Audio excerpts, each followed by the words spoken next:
Hello, everyone, and welcome to our fifth session on civilizational change. Today, we're going to be looking at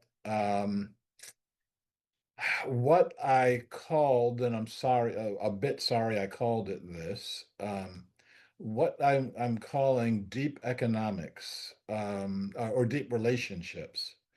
And um, I was I didn't like the term economics for reasons I'm going to explain to you in a minute. And after I put deep relationships down, I realized that that could go for the kinds of relationships we think of when we think about it could go for intimate relationships. And that's not what I was thinking about or talking about. And so deep economics might be the best way to think about this. However, one of the things that I want to establish today is that almost everything that we can think of, that whenever the term economics comes in, everything that we think of is distorted through the lens of the society that we live in. So therefore, I'm gonna share a few terms with you, and hopefully by the time we end tonight, we'll have some different terms that we're using because we're going to start putting some different grooves in our brains and in our hearts when we think about economics. So we can start with the typical classical view and then start branching out from there. The standard definition for economics, the branch of knowledge concerned with the production, consumption, and transfer of wealth. Um, and another way of looking at economics is what is the condition of your country or your state or even your business, etc., regarding material prosperity or lack thereof. Now, the word itself comes from the Greek, and the Greek for household and management. So the original reference to economics was um, the management of one's household or the management of that which you can manage. Okay, so if you own land, economics is the management of your land. If you owned cattle, then the economics is the management of your cattle. Um, that was a fairly open-ended definition, and one that would be uh,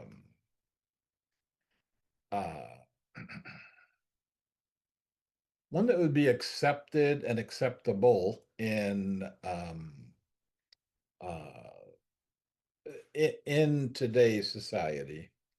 However, uh, the whole notion of capitalism and the primacy of capital has twisted how we see economics and twisted how we see that management. So I remember um, when I went to Clark University, I changed my major every semester because I knew what I wanted to study, and they didn't offer it at Clark University or any other university I've ever heard of. What I wanted to study was power. Um, who has it, who, how you get it, how you manage it, how you lose it. I wanted to understand power. No courses on power. So I went through in a matter of a few semesters, lots and lots of realms of learning. None of them talked about power. And I remember when um, I walked into my first economics course, basics, fundamentals of economics. And if you've ever had a course in economics, the first thing out of the professor's mouth was economics is the management of scarcity. And as soon as they said that, I want to just get up and walk out the room. It's like that ain't it. I don't know what it is, but I know that ain't it. And so uh, I I went through political science, which is not political and not science. Um, and we started studying all the dead white guys. And it was really interesting stuff, but it's also not the way that human beings govern their own behavior, and it's also not the way that we govern the behavior of others. Um, and I wound up sticking with psychology, but I also knew that the way we were being taught psychology was not where power was either. So finally, I said, okay, well, this is all for the undergraduates. So it's only when you get to graduate school do they start wheeling out the power. And when I started looking at the number of people in positions of power who were lawyers, I said, they keep it in the law school, wrapped up, and you got to do secret handshakes and all this sort of stuff to get to it. And it's not there either. So that one of the most important things in our lives, how we govern our own behavior and how we govern the behavior of others for the good of the whole, is taught nowhere. If menders create a school, if menders create the University of um, Holonic Governance, the first course we teach is going to be in power. And an element of that first course is going to be economics. You will recall that in our declarations, um, um, we talk about creating a political and economic system. So politics and economics are joined to each other. How they are joined is uh,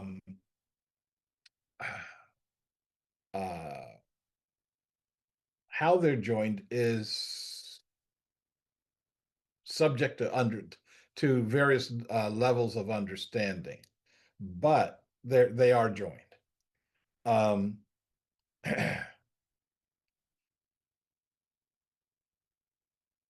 when we start to tease that apart, though, again, we start finding that you're pulling all these threads apart, and then when you pull them all apart, there's nothing there or nothing that you can put your fingers on. So we're going to be developing some finger holds tonight and looking at a whole other way that we can think about um, economics, and that may carry us over into politics, which is our next week's and final week's uh, activity. Uh, so, but if we look at um, again, classical economics, the elements of classical economics, and uh, we'll see. And again, I'm calling this breaker economics because I think that there are other ways of doing this. Um, we see scarcity, supply and demand, costs and benefits, and incentives. And this is the antiseptic view. This is the sanitized view of what economics is. When we start looking at what real economics really is, you start looking at um, the history of our society and how that plays itself out. And this is unfortunately real. You start looking at what's happening right now in various societies. Um, you start looking at the economics of Haiti, the country, the island, and um, you notice that we don't talk about Haiti anymore. For a while, it was, oh, this is so terrible. The gang lords are in control, and no one's safe on the streets, et cetera, et cetera. And then poof, it's off the radar screen, and you get the impression that okay, they fixed it in some way, and everything's okay. We're talking about something else now, and we fixed nothing. Um, it will continue to slide into further chaos and further barbarism. Um, one of the things that I learned, and I learned the hard way, is that there is no bottom to human suffering. We can think of, oh, we've reached rock bottom here, and then it's like, no, you got a ways to go, and the ways to go is like, getting to the center of the earth. I mean, you've got miles and miles and miles to go before we hit anything that looks like a bottom. Um, and part of that is society. When I first started talking about the evils of Camden, New Jersey, I was 12 years old. I'm a little older than that now. And it didn't get better. It got infinitely worse. And it's just that we just don't talk about that anymore. We're too busy patting ourselves on the back, congratulating ourselves for being number one. And I keep asking the question, number one at what? Um, are we number one at um, lifting ourselves up? Are we number one at um, having the highest and greatest vision of how we work on this planet? Are we number one in the country of Bhutan has their measurement of success is their gross domestic happiness. They have a happiness index, and their aim is to be constantly moving forward and constantly moving upward on that index. We don't have that index. We have a pure currency money index. And that means that if you have more money, you're doing better than you were doing before having less money. We know that money measures something. It doesn't measure what it claims to measure. It's not an index for happiness, for fulfillment, for satisfaction, for any of that stuff.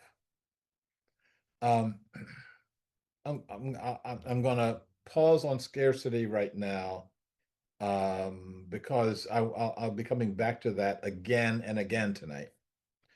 Um, the whole notion of supply and demand that exists but in many instances, we want to ignore it. Um, One of the chief elements of the issue of supply and demand is if you want to understand how that works, look at our drug trade. Um, the amounts of the most popular drugs, and I'm leaving marijuana out of this for a minute, and I'll tell you why in a while. But drugs like all of the opiates, cocaine, heroin, the really nasty stuff. Um, all of them are coming into this country by the airplane load. All of them are coming into this country. If you can literally measure how much cocaine comes into the country by how much people are using, and it's coming into the country by the tractor trailer load. We know how it's coming into the country. That it's not coming in by some people sneaking across the border with a backpack full of heroin or a backpack full of cocaine. It's coming in on FedEx flights. We know that. The only question is who wants that to come through and who doesn't want that to come through. Um, if you shut off that supply, you would have to shut it off at the source. Um, in your house, you've got, let's say, two sinks, and one of the sinks, both the sinks have faucets. One of the faucet has this little slow drip, drip, drip of water, and the other one is open full blast and is filling up bathtubs and pools and things like that. We focus our attention on the faucet that has the drip, drip, drip coming from it because this one over here is making way too much money. And if we were to shut it down, we would shut down our economy. Um, and that was attempted a couple of times, and the result was pretty predictable. This happened in 1966, 67, or 68, somewhere in there. I was still in Camden, so I guess it was before 69. And the mayor of Atlantic City was one of the showcase tourist destinations when Americans took their tours in their own country. And middle class people could afford to go to Atlantic City for a vacation. After a while, though, that became unpopular and it became very popular with the heroin trade. Atlantic City was right between New York City and Washington, D.C. Um, and so a lot of the heroin trading took place there in Atlantic City. Um, Mayor didn't like that, and the police chief didn't like that. And they had been doing drug enforcement the way that they've that the federal government was telling them to do drug enforcement, and that was you let all the little fish go so that they would give you information on the big fish, and then you bust the big fish, and then you don't have you stop the drug trade. So they were letting all the little fish go and actually supplying them with drugs for their information on who was bringing what shipments through, etc. And it did absolutely nothing. And if you saw the movie The Untouchables, you saw how prevalent the liquor came through when there was prohibition on liquor. So the mayor sat down with the police chief and said, let's just do this differently. Let's just bust all the little fish. And they did that. and it was highly successful. They arrested all the people that they had been giving drugs to. They arrested them, made them post bail, took their drug supply away from them for the trial, put them back out on the street, arrest them an hour later with a whole new supply, seize that supply, make them post a second bail, wait a couple of hours and bust them again and told them, we're going to keep doing this. We're going to keep taking your money and tying it up in the court system, taking your supplies and tying it up in the court system until you get smart enough to leave town. Within a week, all the little fish left Atlantic City. All the big fish left with them because they had no means of distributing um, the drugs. I can attest to this personally. I took my organization to Atlantic City, and we acted like we wanted to buy some heroin. And there was people, the addicts were shooting Drano because that they couldn't find any heroin. Um, all the addicts followed the little fish and the big fish. I mean, so Atlantic City was a clean city. I was very impressed with the mayor and the police chief. Um, um, and within 4 weeks, they slowly and quietly dropped the policy and they went back to inviting the little fish back. They went back to uh, inviting the junkies back um, because the entire economy of Atlantic City had collapsed. The entire economy was woven around drugs. These drug trades, the big fish were distributing to the little fish in the restaurants. So all the restaurant traffic went down because no more drug trades. People's cars were getting stolen to pay for the drugs. No more car sales because people were keeping their cars. Um, the furniture companies were supplying new furniture for people who had their furniture ripped off. No more furniture sales. So the Chamber of Commerce went to the mayor and went to the police chief and said, "We're starving," you know. And they said, "Well, the only way to do that is to bring back the drugs." And they said, "We don't care. We want to eat."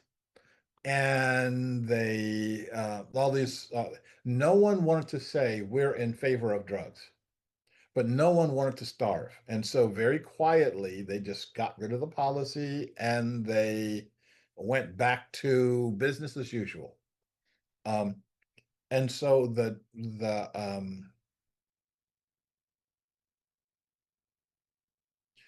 our ability to hold these higher truths is tempered by how much money we make from these base elements. So we think that we are not part of the supply and demand of the drug system. Um, we are.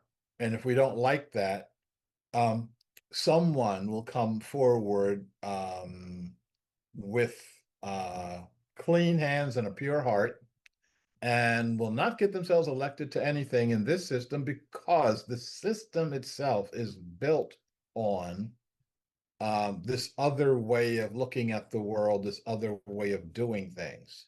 It's built on what really is our supply and what really is our demand. Okay. I'm going to say um, one other thing, and then I'm going to take some questions, including the ones that I'm sure if I put my glasses on, I'll see piling up in the in our chat box. Um, and the other thing I'm going to say is about costs and benefits. We manage in this society to externalize our real costs. So by cooking our own books, by not taking into consideration what our actual expenses are, we get to inflate the things that we call our good, and we get to shovel out the front door the stuff that we ought to be paying for. So, for example, Walmart is one of the biggest and most successful companies in the world. The Walton family is um, their wealth is legendary, and they do that by taking costs of their costs of doing business and dumping that out the door too.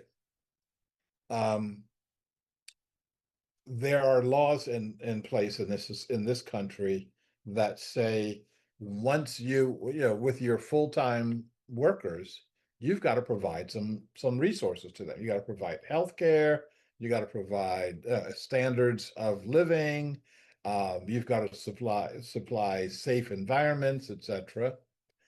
And their lawyer minions have figured out that if you are working under 37 hours in a week, you're not a full-time worker and you don't get any of that stuff.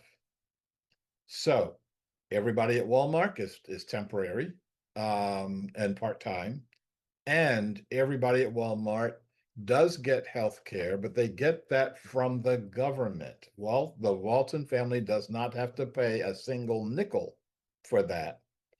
And they're able to take all of their responsibilities to provide health care and externalize it to everybody else. And that makes them look really, really good. What it does is it diminishes the value of our entire society. But the Walton family does not care. Why would they care? Um, they already have more money than any human being could ever spend, but they want more. So technically, at least for this month, Elon Musk comes out on top as the richest man in the world. And he wanted and demanded that his company, that the Tesla company, give him a salary of $1 trillion. He already has more money than even a group of human beings could spend in any conceivable lifetime, but he wanted more.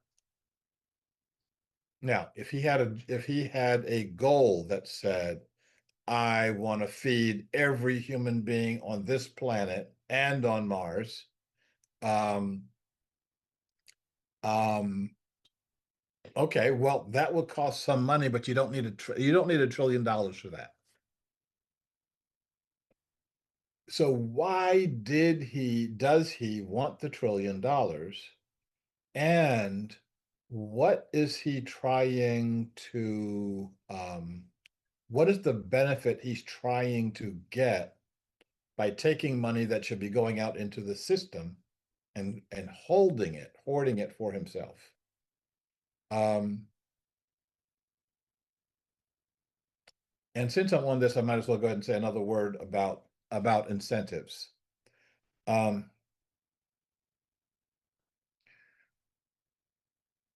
somewhere in my past, I learned that money is not an incentive for me. Um, well, I can say I had relationship with money very screwy. One person unscrewed it for me, Lynn Twist. Um, um, I I know Lynn. I knew her back when a group of us were doing work. We were creating what turned out to be Yes Magazine, and we were having issues, and we asked her to come in and help us with our issues, and boy, did she. And um, and from that time, my income regularized itself, and there are times when I make um, amazing amounts of money, and I take all of it and I put it into doing the work that we're doing. And then other times I don't have amazing amounts of money, and I take whatever that is and I put it into the work that I'm doing. Um, as you can see from the scene behind me, I live a sumptuous lifestyle with uh, needing billions and billions of dollars per month to keep myself going.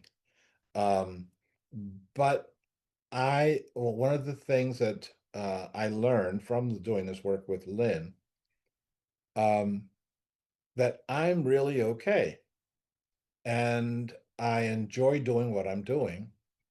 I am, I get um, paid, but the thing that pays me isn't money.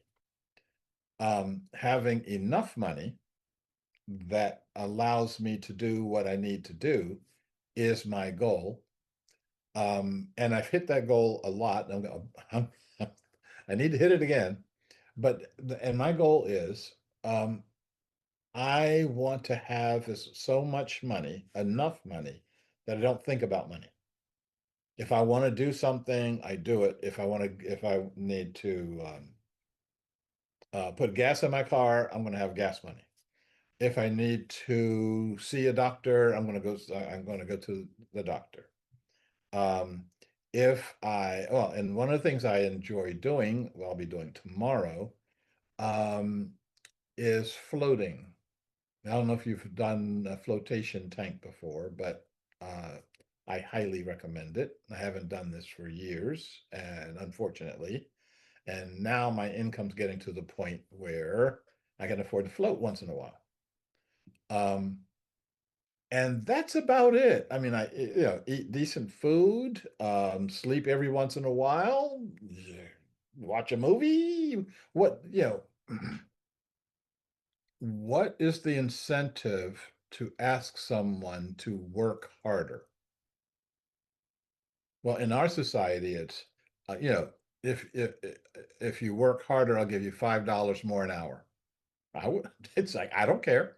You know, if I have enough, that would not be an incentive to get me to work harder.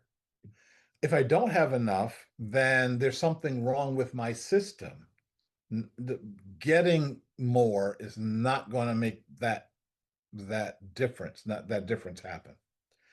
Um, and so that so I'm pretty darn clear that my incentives are not material like that. Um, it depends on what you're responding to, but you say, I think religions teach this to a degree. Um, I, if you were responding to me saying, talking about where power was, um, what religions teach is that God is all powerful. Values, Uh, values and service. I don't. Actually, I'm going to try touching this within a minute or so, and if not, we may have to come back and have this conversation over a couple of hours. I think that religions teach um, the sense of responsibility, the sense of compassion, the sense of caring for others, etc. Um, that's built into the creed of just about every religion that I have encountered. And I think that it gets routinely ignored by every single religion that I have encountered. I can show you, I can give you some really disgusting examples of how it gets thrown to the side when somebody wants to do something that they really want to do. I just talked about externalities, okay, about taking your responsibilities and making them somebody else's. So, as you know, the whole issue of celibacy has been an issue of the Catholic Church forever. I don't even know where it came up. All of a sudden, somebody just said, "Okay, we'll be celibate." Um, and it's not been okay because from the very beginning of time, the folks who were at the top, they weren't celibate, and they didn't make it. They made a point of not being celibate. There is a word in Latin for the Pope's children. And the Pope's children are wards of the Italian state, not the Vatican states. Vatican is a state. They don't have that word because popes and children can't happen. So it happens in Italy, but not in the Vatican. And these folks have been wards of the state for generations. Everybody says, "Oh, how'd they get there?" Okay. And every other value that you want to ignore, they do that. So the power lies somewhere else. It's not in adherence to the value because we should be acting differently. I'm going to bring this over to even our civil values. We, as a democracy, say that the democratic principle is paramount. The rule of law in a democracy is paramount until you don't like who got elected, in which case you take your army in and you overthrow them. We, the United States of America, do that regularly. We call it lots of different things. We say, "Oh, those were bad people. That this government, they elected bad people, so therefore we have a right and not even a responsibility to overthrow them." And while we're doing that, we're going to get all of our friends to come in and split up your country. And um, as you probably know, Nicaragua was part of Panama until we wanted the Panama Canal, in which case Nicaragua was no longer part of Panama, and our soldiers made sure that was the case. And so it's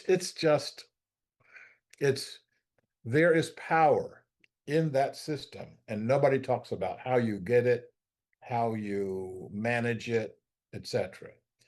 Um, I think that Donald Trump is giving us an excellent lesson in how that works. He's showing how unpopular that is. And if I keep going, then well, I'm not going to get to the rest of these questions or comments here.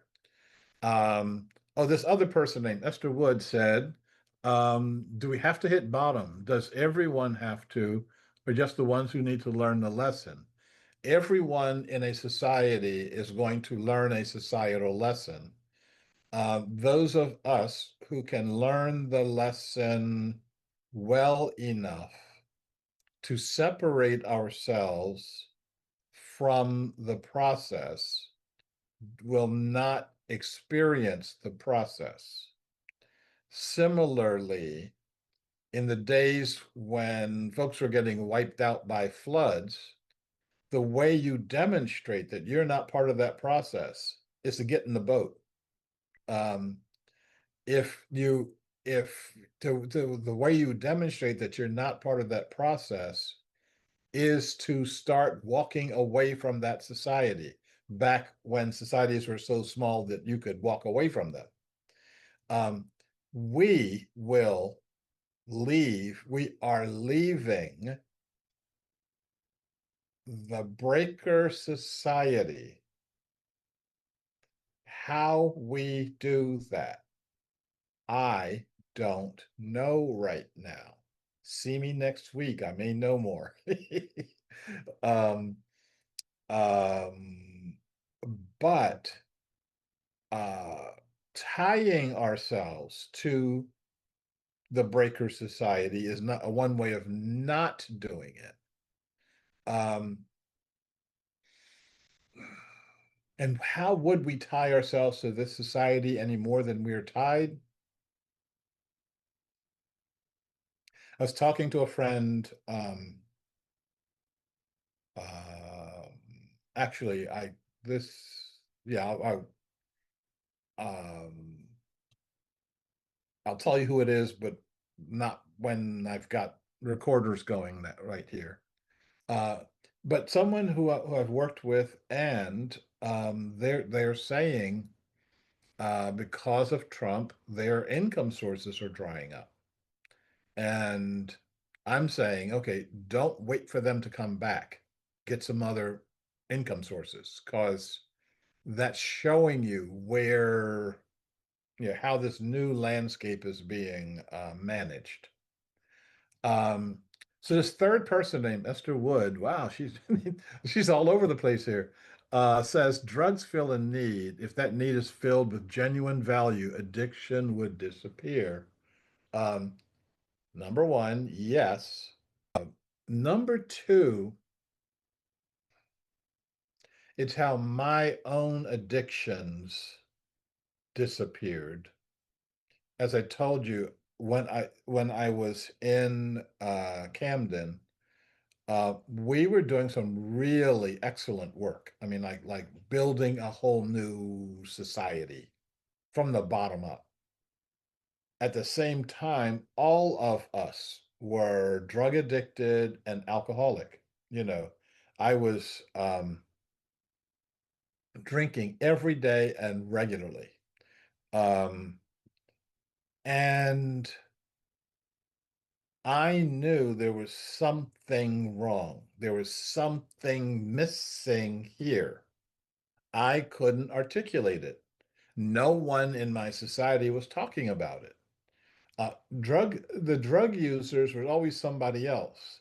The folks who were addicted to alcohol, you could see them. They're walking around with a bottle in their hand, stumbling down the street, smelling like wine and urine, um, unable to function, unable to hold their heads up. That wasn't me. I wasn't doing that.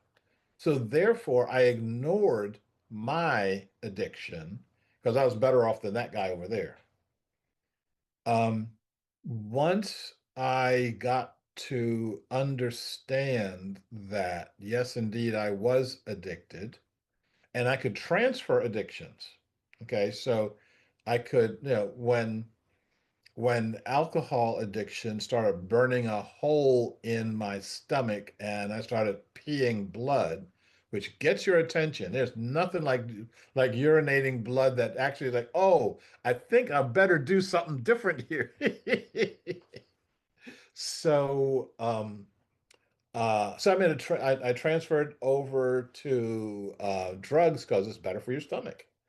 Um, and I think I told you that I came across a quote, and I have not found this quote anywhere, period. I'm wondering if I said it. I can't, it's not attributable to anybody I know. And it is drugs and alcohol are the mystical experiences of the ignorant. And when I heard that, it just kind of went right down to my root. I knew that what I was looking for was a mystical experience. I was looking for spirit. And I was looking in a bottle of wine or in a joint. And just by saying that out loud, it took the magic out of them. It took the mysticism out of them. And then I just saw, okay, these are satisfying your addictions, but this is not a path to the infinite. And once I did that, um, my drug bill went down to zero. My drug use went down to zero. And I've been on the path of finding the source, finding the way to the infinite, and looking for that through um, a number of religious experiences to the point of realizing it's not in religious experience. It's in a spiritual experience. If you are lucky enough to find that spiritual experience inside of a religion, great. But if not, just keep going, because it's there. Okay. Um, the Jenna asked the question, what organization did you take to Atlantic City for this? Oh, the organization that I helped to start in Camden was called the Black People's Unity Movement, BPUM. And I was one of the heads of the youth arm of the Black People's Unity Movement that was called the Young Spears. And we were the agents that did all the stuff that the adults would get arrested for. And it's hard to arrest us because it's really hard to arrest teenagers, and have it stick. So, and someday, since all the statutes of limitation have run on all the stuff that we did, I'll be glad to share it with you. Some of it was actually pretty really fun, but yeah, a bunch of us just went to Atlantic City and just said, okay, let's try to buy some drugs and see if there's any floating around this town. And this was a drug-free town. And so we know what to do if we want to get drugs out of a system. We know it. And then the question is, who wants to do that? And who wants to do it bad enough to recognize that you will wreck your economy if you do that? Um, and um, so Esther says, and you may have to explain this one. So why didn't they start planting gardens and create new healthy industries and attractions? In Atlanta, instead of inviting the drug dealers back, why didn't they do change Right, what right. they were doing? Right. So number one, first, Atlantic City. Okay. Atlanta's in Georgia. Atlantic City's in New Jersey. Um, um, they don't know what to do. That I'm talking about something that existed decades ago, and they still don't know. They keep trying to do um, what capitalism tells them to do, and they keep getting a bad result. And so they'll do something else that capitalism tells them to do, and then they get another bad result. And as the Saudi government is doing right now. Um, they are trying to do some of the most ambitious things um, in the world that they understand in the world. And those things are failing also because they don't understand how the world works. And they don't understand what I'm going to be talking about with us sometime in the next 45 minutes. Um, and Esther also says money doesn't satisfy one's soul. If you don't have a soul, or you haven't don't know how to exercise this soul, you keep doing that, and you keep pouring more and more and more into something that doesn't work, um, and not knowing how to stop that process. What's her name? Um, there's a singer, and I don't, I think it's Jennifer Lopez, but I'm not sure, and I don't want to um, dump on somebody who it may not be Jennifer Lopez, but they singer that's sort of like Jennifer Lopez. Last time I had checked, she had purchased 40 houses, not like fixer-upper houses, 40 mansions. And this is a fully laid out mansion, furniture, everything in this mansion. And then she guts it, takes everything inside all the way down to the wallpaper and throws it away, remodels it, puts all this stuff back. So this is costing millions and millions of dollars for her to live in for 1 or 2 days out of a month. And she's buying more. And she keeps doing that because she has the money and because she's trying to feed this thing at her heart, and she has no idea how to do that. Um, so Esther says, I'm gonna make Esther put her crayon down. Um, Esther says, personal religion makes the difference, and number one, I'm going to say yes to that. I'm going to change that to say one's personal spirituality, because religion and spirituality are different. And I've been trying for the last several um, decades to start teasing these things apart, okay, so that we can start seeing how we can act in the world. Okay. And you said, I think the monks were seeking ideally to deny the self to serve God. Yes, I think that you can also serve God by serving the self. It's when I eat superior food. It's when I put superior knowledge in my head, which cuts off my television. Um, um, when there is when there is that, I think that we start being and seeing some new things. Jenna says, what would be an alternative economy to the drug trade? Um, Alternative that is less harmful. I think there's several abundant economies.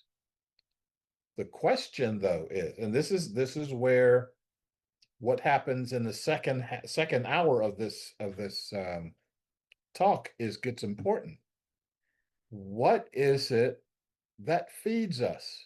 What is it that that what is the incentive that says this is the thing that would be feeding my heart?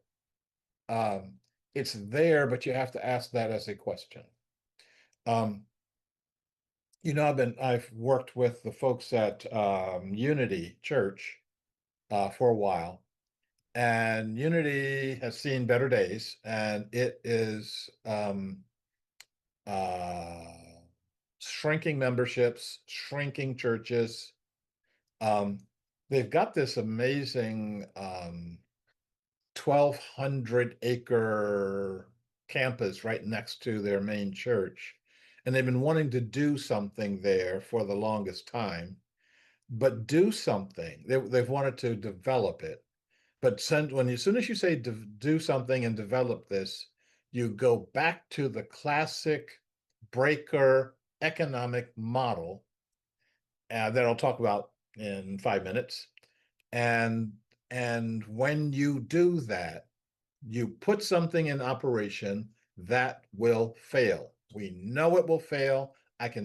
But all the people who are telling you to do this, they've all gone to the Wharton School of Business or Harvard's business school or whatever, and and they sound reasonable, and your banker backs them, and so you have all this push going in one direction.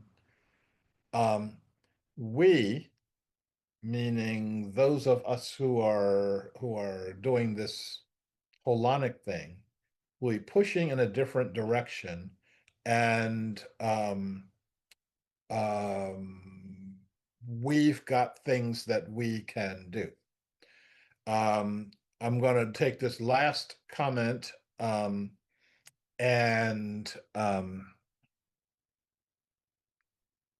then take a break.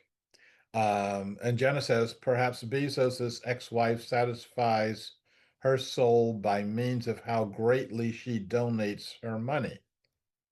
Number one, I will give her the benefit of the doubt and say yes. Number two, if you don't give it away, what would you do with it? Okay. And that I think provides her with some incentive. It's like, ew, I don't want this stuff on my hands.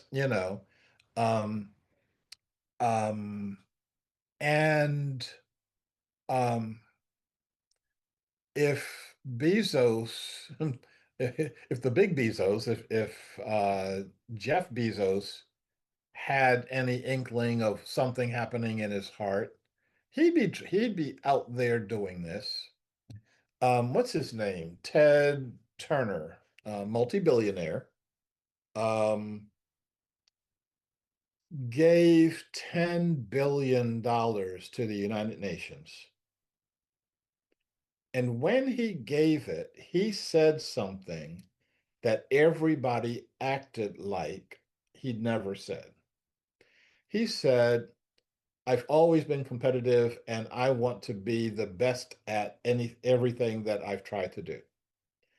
He said, if we had a system where we measured how much people gave and we praised people by not how much they had and kept, but by how much they gave, I would work as hard as I can to be at the top of that list. And everybody else said, I don't know what he just said. This turn the page, turn the volume up on something else now.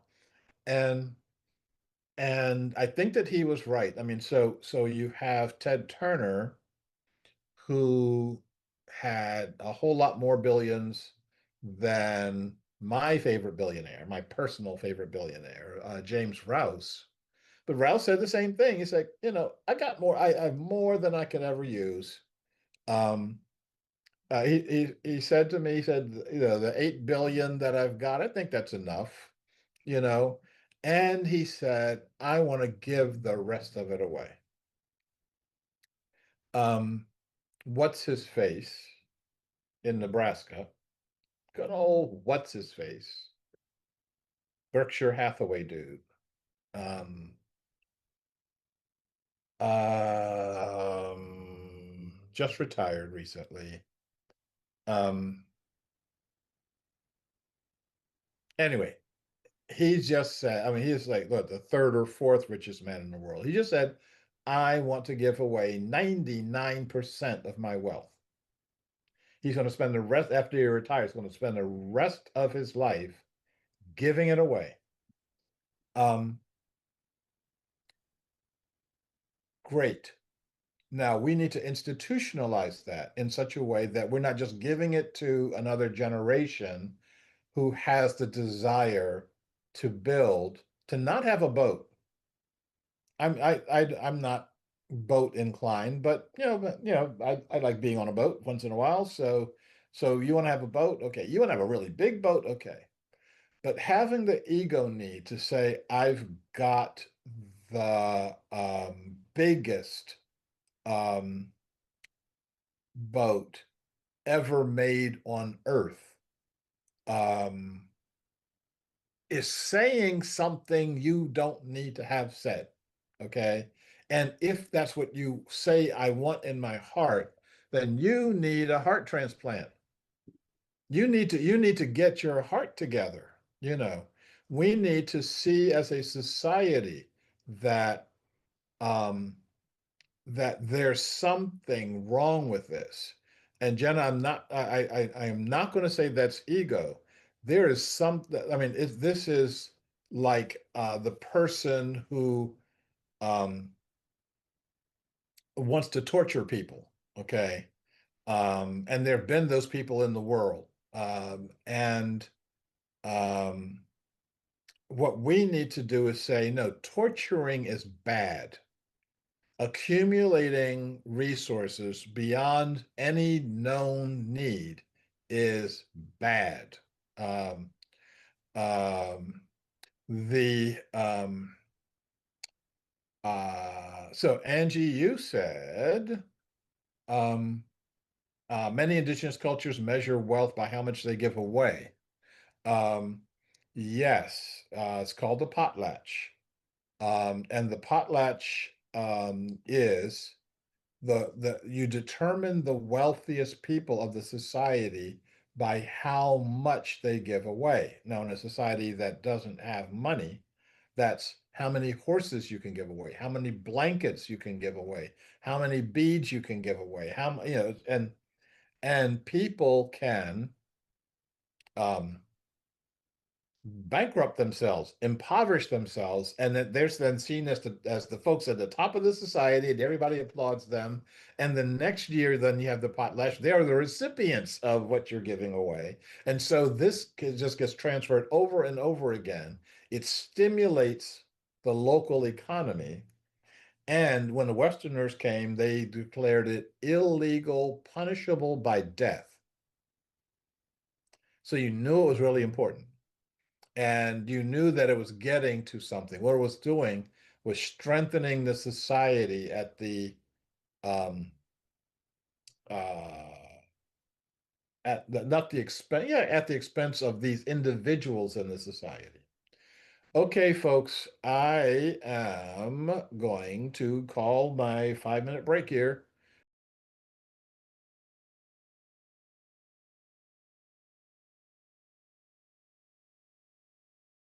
And I want to talk about again some um economic terms that you've all heard about.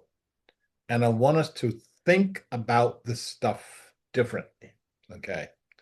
And one of these terms, these terms include, um, and this is true in both capitalism and communism, where we see economics as a relationship between land, labor, and capital. Now, that relationship gets played out in different ways depending on how you see the system.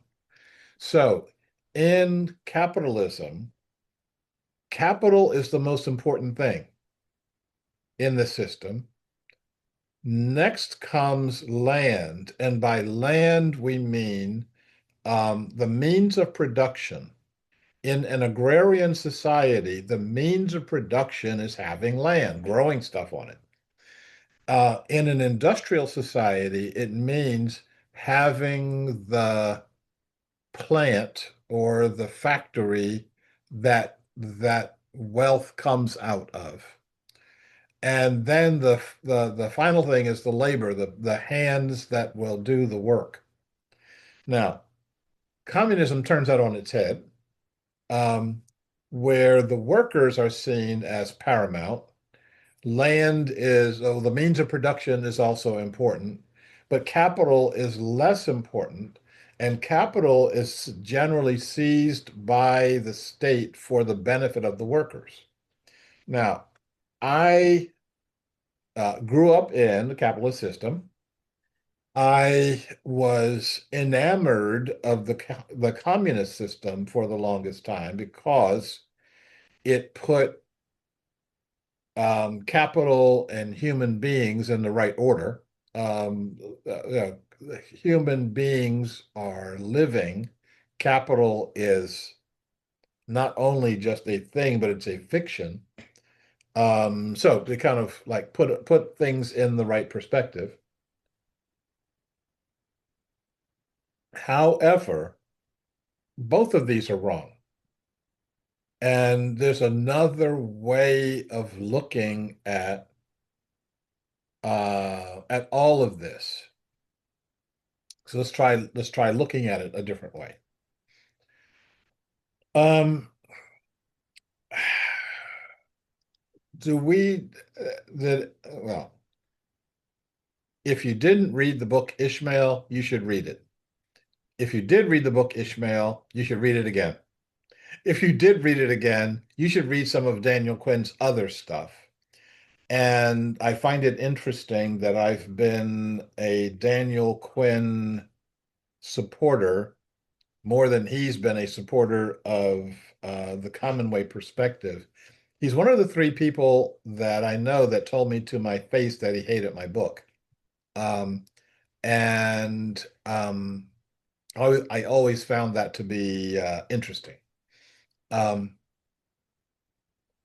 Um, anyway, uh, in not, I don't think this was in Ishmael. I think it was in one of the books that came after Ishmael.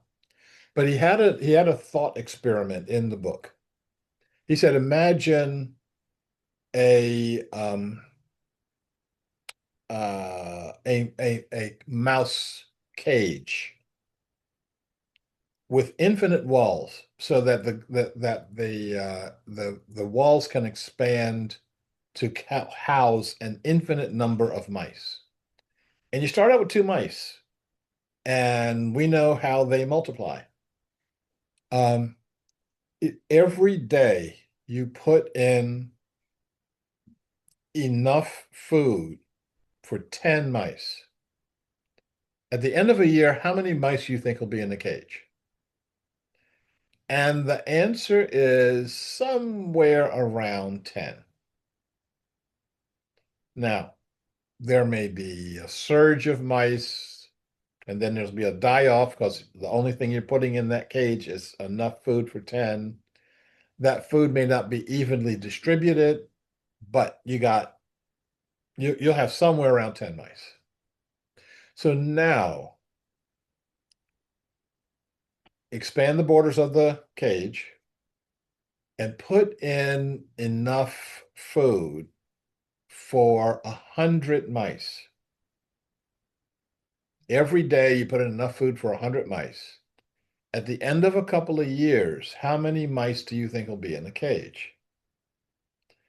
And if you're saying somewhere around 100 mice, then you would be correct. Um, again, it's not going to be, is it going to be maybe, you know, 70 or 80 mice, maybe 120 mice, but it'll be somewhere around there.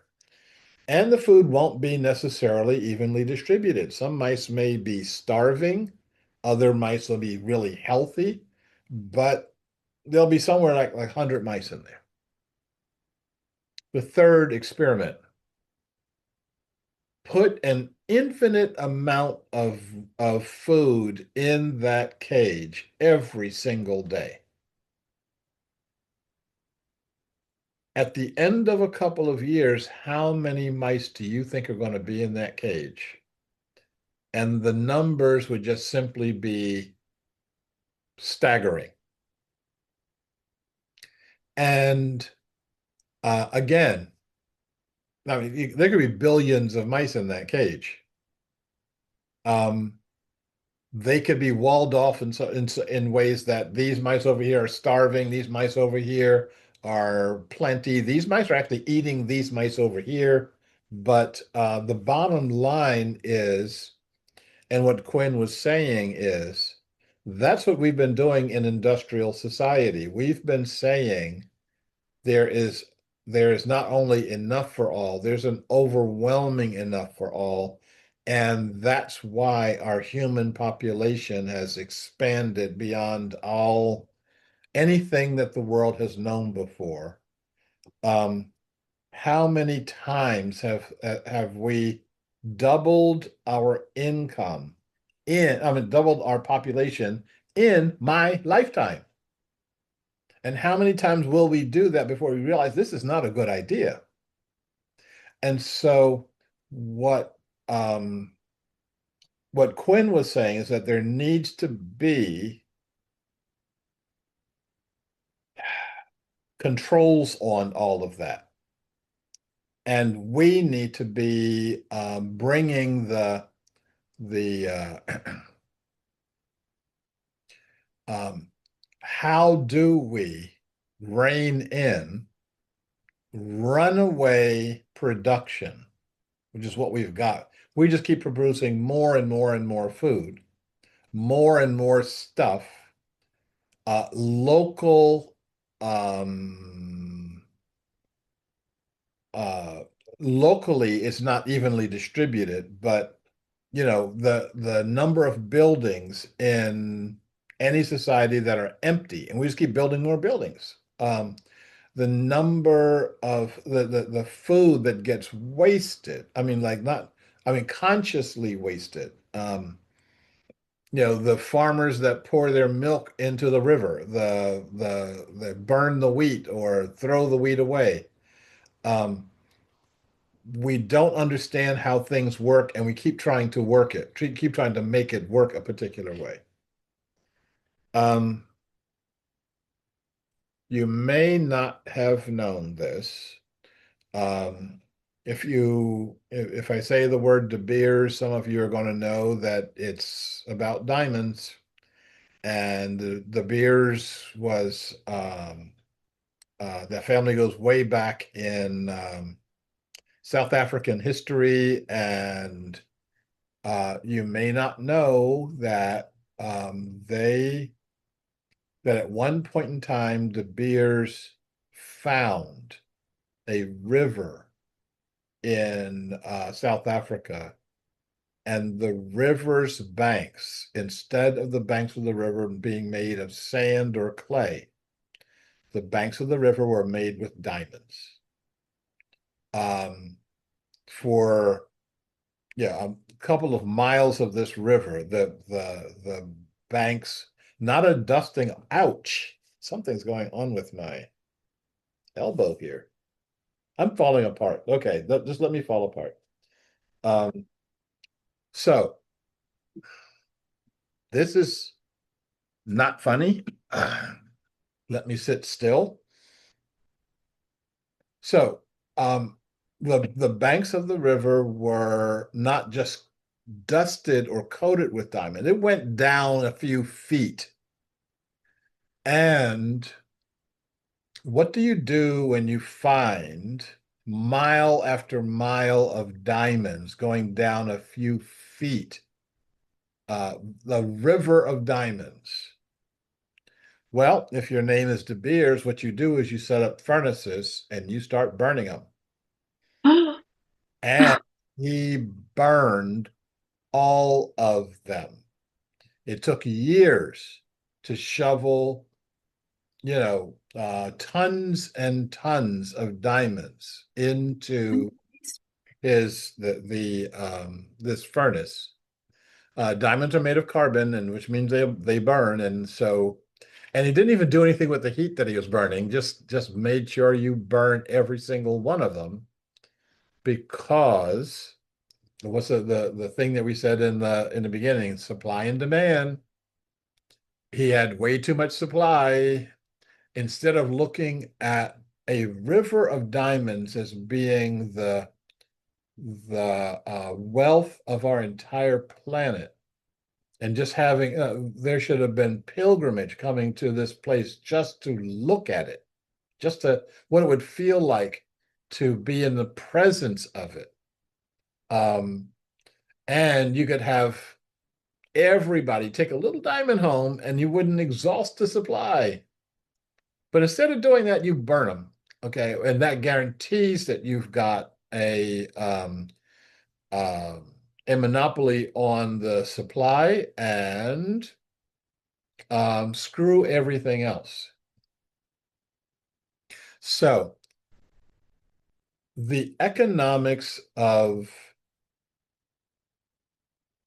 stupidity, the economics of evil, um, I would say also the economics of slavery.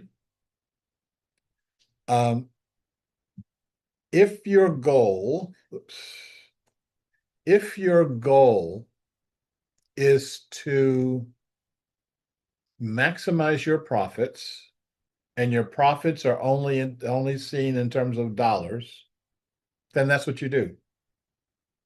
Um, you go to a continent where people have not or not able to defend themselves against your military, and you put them in slavery, not because they're bad, not because they're evil, not because they don't like you or even know anything about you. You put them in slavery because you can and you make money from it. You kill all the buffalo because you can and you make money from it. And there has to be a value other than making money. So let's see if we can identify that a bit. So this is, I've used a number of terms over the course of the past um, few years. I've talked about the economics of inclusivity, the economics of relationalism, the Gaian economics, Mender economics. I don't care what we call it. We just have to call it something where we know that it's different from um, breaker economics. Um, And for our purposes here, let's call it Gaian economics. But again, I'm not married to the term. Um, so let's talk about this. So breaker economics is the management of scarcity. Gaian economics is the management of abundance. That's what I wanted to hear from the first words coming out of the professor's mouth in my economics class. We can have an experience of abundance, of overwhelming abundance. That's what Mr. De Beers saw when he came across this river where the river was made of diamond. And if he had actually seen it, I mean, his eyes are looking at it, but he saw something completely different. He saw him losing money because he wasn't able to maintain scarcity. He created scarcity.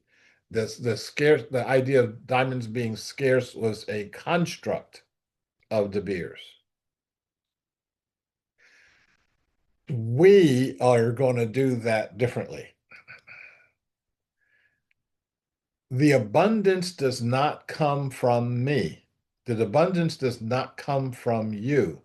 The abundance doesn't even come from the earth.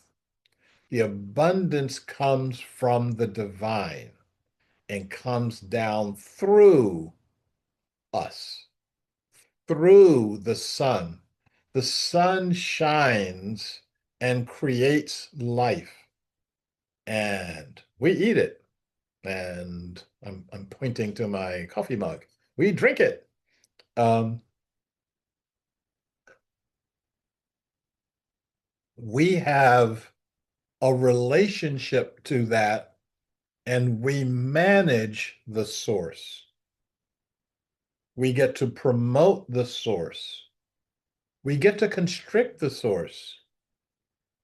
My friend, Richard Register, the guy who invented the term urban economics, said, we can support species. We can also restrict species.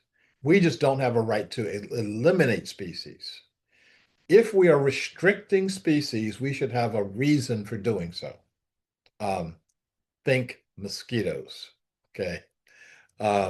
We can restrict them way down, and I will not feel bad about that at all. Um, so we can manage sources. We can also manage needs. Now, we can manage real need versus managing um, manufactured need. Um, I've told you about the very wealthy girlfriend I had at one time. And she had a pair of sunglasses that she was wearing. They were made of plastic body, but glass lenses, but not prescriptions. Okay. This is off-the-shelf sunglasses. How many of you have bought off-the-shelf sunglasses? How much did you pay for them? $8, $5, $10, $8,000. Okay. Now, who would pay $8,000 for non-prescription plastic sunglasses? It would have to do something. It would have to make me see through walls or something. Okay. Um, but you do that when you're in a store where you're expected to spend that kind of money. I learned this is the world that we don't that I don't inhabit. Maybe y'all inhabit this. Maybe you do this every day or so. But I learned what a card lock shop is. Card lock shops, have you been to them? You know about them. A card lock shop is a shop where you go to the door and you swipe your credit card, and it reads your available balance. And if you don't have enough in your available balance to buy anything in the shop, the door doesn't open. It's a real interesting way of separating the wheat from the chaff. It's a really interesting way of separating the wheat from those who think that they're wheat. You have this notion that you're worth something, but it's not. I was with her as walk up to the door, and their salespeople are looking at us through the door. She swipes her card, and the doors fly open, and everybody smiles, and we get treated like royalty. And I didn't want to be in there. Yeah, I didn't have any, even if I could buy something, I wouldn't want to. And especially buying an $8 pair of sunglasses for $8,000, I could skip that experience. Um, so that's not a need. Nobody needs a pair of sunglasses for $8,000. Non-prescription. At least let me see a little bit better out of this. Um, so once you are managing your source, once you're managing your needs, it creates goods and services, real goods and real services, like a real meal. Um, I had a really good lunch today, and this is my usual Tuesday lunch when I'm not fixing things for myself because I'm busy doing this stuff. Um, and that goes to support other abundances, like the abundance of the restaurant that I was in, the abundance of the wait staff, um, the abundance of the of that entire system. And that creates livelihoods. That creates things where um, this becomes a cycle, and the cycle is the society supports us, and the society is supported by us, and all of us go to support the society. And the only thing in this, though, is you've got to let go of the notion of ownership. Jeff Bezos thinks he is a more important person because he's got the largest yacht ever put to sea in the history of humanity. Um, if we let go of ownership or see ownership as just a bundle of things that happens, then we get to see things in a different way. Let me say one more thing, and then we will wrap this up with questions about all the stuff that I've just finished talking about. And this is something that I came to grips with some years ago. Um, I realized that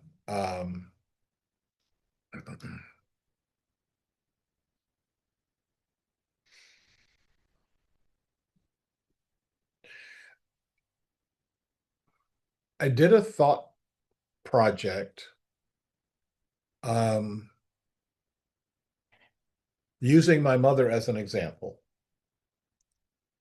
Um, like I said, we were on welfare from the time I was probably 1 year old or 2 years old. And we as a family got off of welfare the year that I went to college. And if, and what the system does is it drips money to the poor. It never gives you enough money to support yourself. It forces you to make bad choices.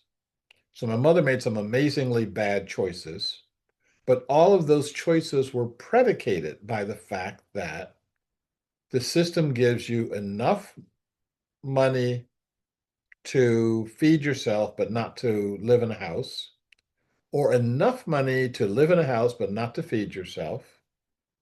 And you've got to make that choice. Any system that designs that choice where you've got to choose to feed your family or choose to keep a roof over their head and have them starve is an evil system.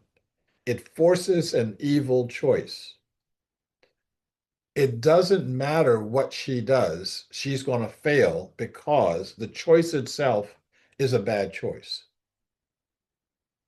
So I said, and I forget how much we got, like $300 a month or $400 a month. It wasn't enough to feed us and keep a roof over our heads.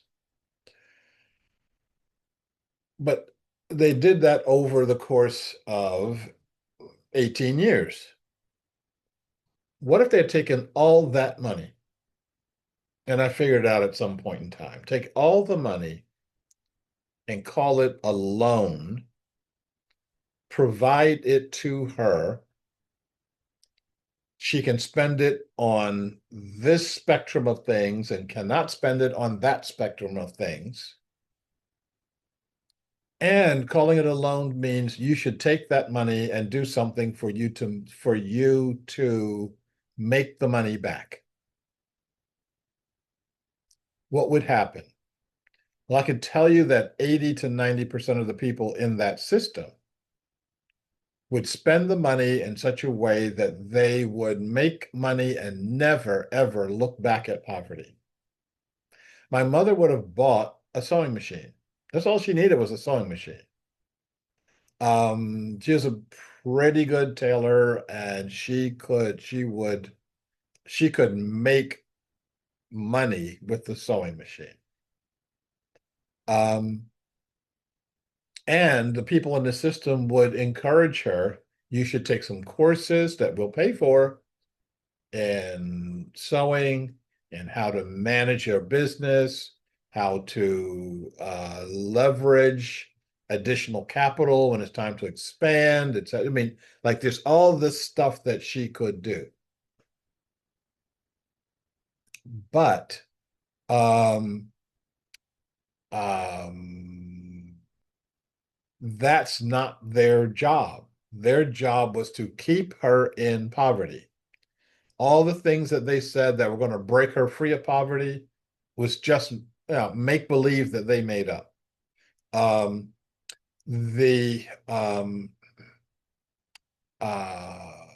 so I noticed something.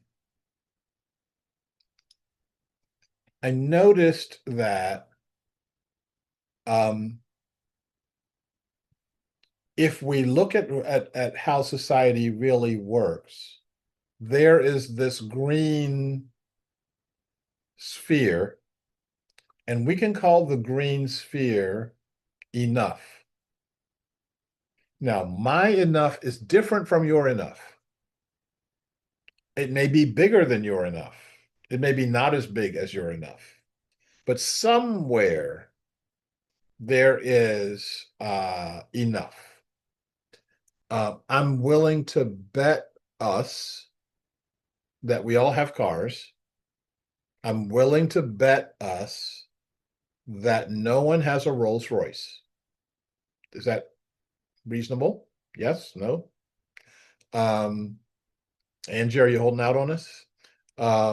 You ride around in your Toyota because you when you're just kind of slumming it with us folks here, but otherwise you ride around in your Maserati, you know. Um, and so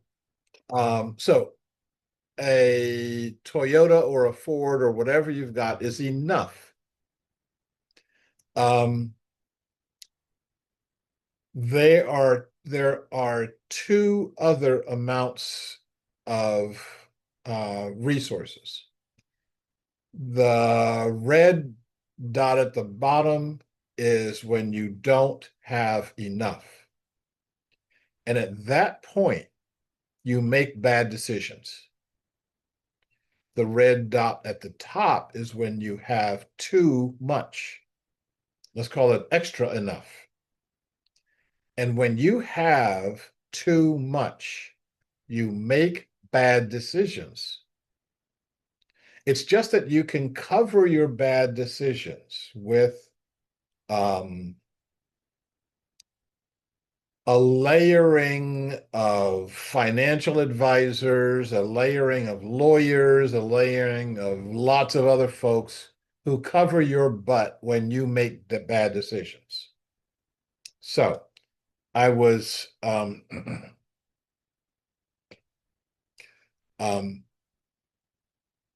after your first year of law school, you pretty much know you're going to be a lawyer. And then the key is getting into the right law firm for you to get real life experience in how to practice law. So I wound up in a very large, very Yankee law firm in Massachusetts. Um, and one of my clients that came in through the law firm um, was a guy who was one of the manufacturing clients for this firm. He had gone out drinking with an airplane salesman, and Monday morning comes into the office and he had bought an airplane. And um, he said, I don't want an airplane. I don't need an airplane. He kept the salesman kept the liquor going, kept the jokes going, etc. And he wrote him a check for the deposit for the airplane for $300,000. And he came in saying, "Get me out of this." And the senior partner says, we'll get you out of this. And senior partner hands it to me and says, "Get him out of this." And I'm like, my first thought was, what are you doing going out drinking with a checkbook that has $300,000 in it? You know, it's like, wouldn't you just leave that checkbook home? Wouldn't you keep that under lock and key? And so read the contract. It was pretty ironclad. And I called the salesman up, like, "What do you want?" And he said, "My fee on this is going to be $6,000.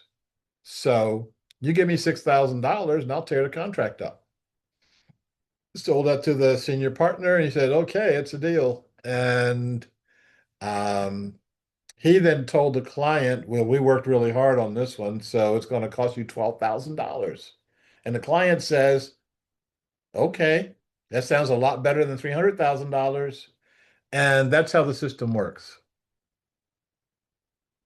And um, so in this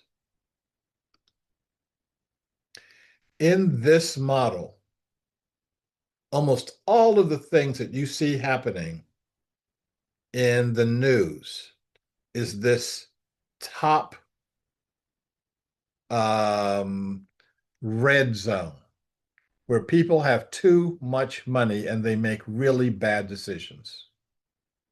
They don't realize that the things they see that they detest in other people, the things at the bottom, selling drugs. People sell drugs because that's how you make money when you're on the bottom of that system. Um, um, Prostitution. That's how you make money when you're in the bottom of that system. You name it, that's how you make money at the bottom of the system. We have to create other mechanisms. Well, we will create other mechanisms so that people can live experientially rich lives um, in order to expand the entire system, not just for a thin layer of super wealthy people. Okay, let me catch up with the other conversation that's been going on. Da-da-da-da. Um, I'm going to um, skip over the religious stuff because I think we talked about that a bit, and I'm seeing that this might be the next thing we wind up talking about from a holonic perspective. Um, but Jenna asks, I think, a good question. What's the benefit to the system to keep people in poverty? A number of benefits, unfortunately. Oh, shoot.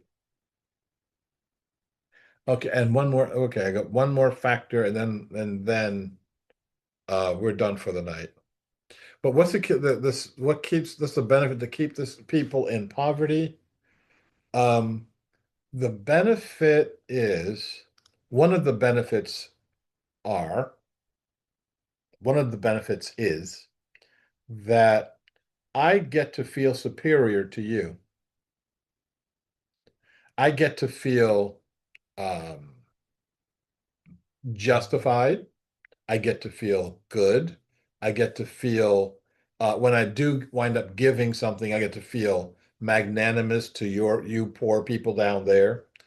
Um, and that keeps the system going.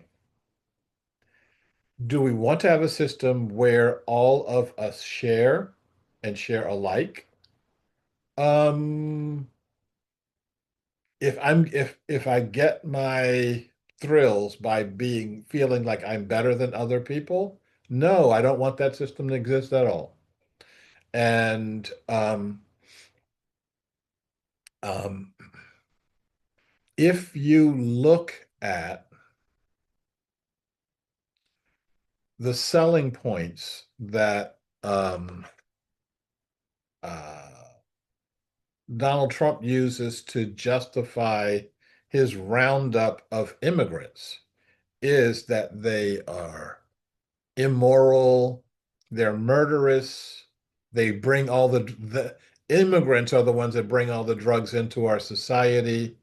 And he's trying to keep us pure by making sure we don't have access to those drugs and making sure that all these murderous immigrants will be arrested so that it will decrease the murder rate in our society.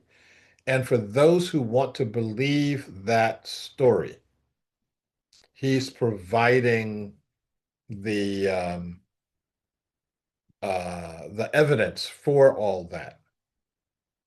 Now, the fact that nobody can find any of these murderous immigrants, and we know that that drugs come into society from a completely different way, um, I need to believe that, and so because I need to feel good about myself and good about me and my friends, which means I need to feel better than you, and that keeps the system going.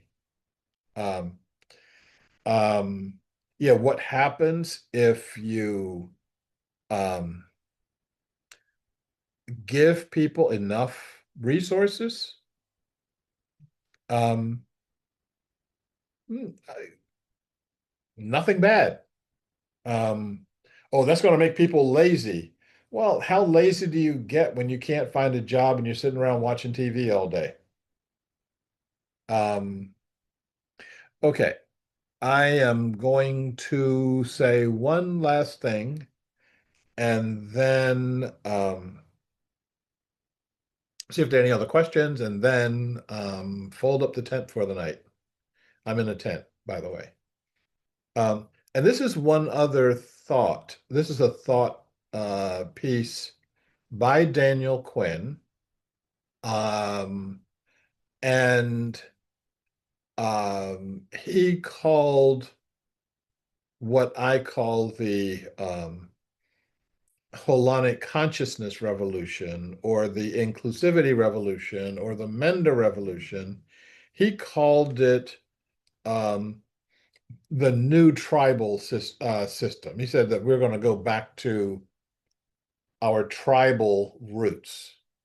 I disagree with him about that, but I think what he's saying was trying to say is the values of the tribal system, which is community, relationship, and all the things I do talk about.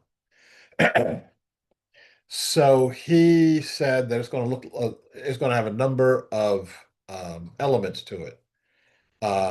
It will be led by no one. I kind of agree with that. It will not have a particular agenda. It'll have certain values to it, and I agree with that.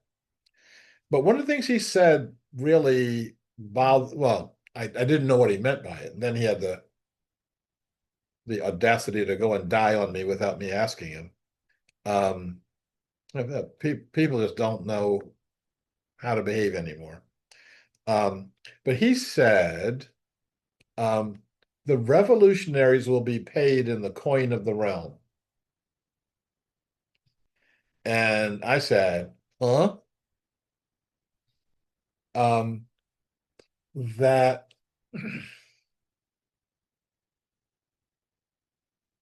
I'm going to have to go back and um,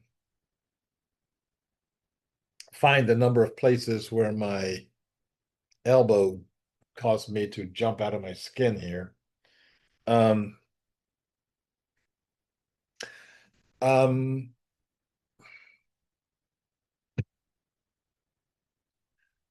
uh, he said that the revolutionaries will be paid in the coin of the realm. What he was saying was that we we who don't who want a different society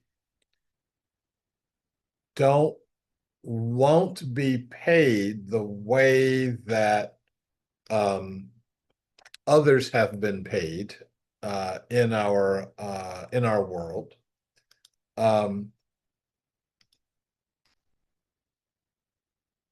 we know how we've been paid in the existing society. More money. I want you to be if you want to get paid, um, I'm going to offer you more money and you'll work harder.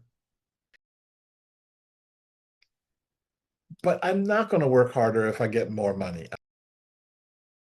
So I asked a bunch of my students, and this is years ago, and I was doing teaching at Portland State, at Merrillhurst, at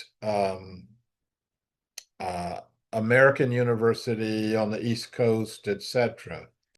So I asked my students, and this is what they came up with, about 20 or 30 things that would pay them not money.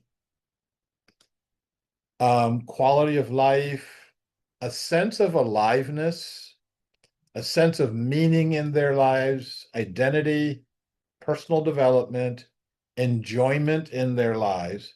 Now, these are things that many new businesses add in along with you getting a paycheck. Having an open cafeteria that has